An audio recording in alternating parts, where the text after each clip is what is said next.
অনেক আলোচনা সমালোচনার পর অবশেষে মঙ্গল শোভাযাত্রার নাম পরিবর্তনের সিদ্ধান্ত হয়েছে। এখন থেকে এই শোভাযাত্রার নাম হবে বর্ষবরণ আনন্দ শোভাযাত্রা। শুক্রবার সকালে ঢাকা বিশ্ববিদ্যালয়ের চারুকলা অনুষদের ওসমান জামাল মিলনায়তনে আয়োজিত সংবাদ সম্মেলনে অধ্যাপক ডক্টর মোহাম্মদ আজহারুল ইসলাম শেখ এ তথ্য জানিয়েছেন।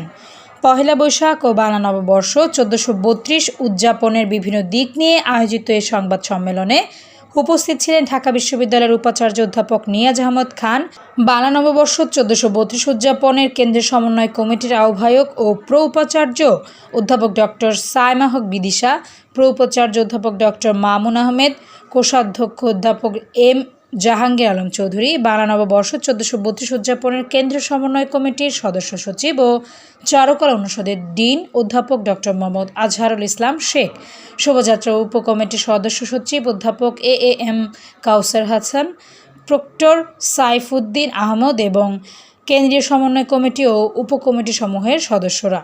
অন্যান্য বছরের চেয়ে এই বছরের শোভাযাত্রাটি হবে সর্ববৃহৎ, বর্ণাঢ্য ও জাঁকজমকপূর্ণ। শোভাযাত্রার বৈচিত্র্য ও বিভিন্ন জাতিসত্তার অংশগ্রহণ থাকবে।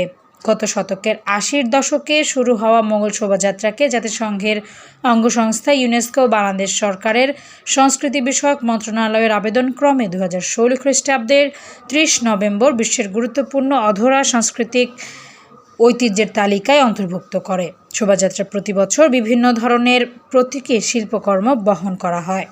Desk report, সমযোগ।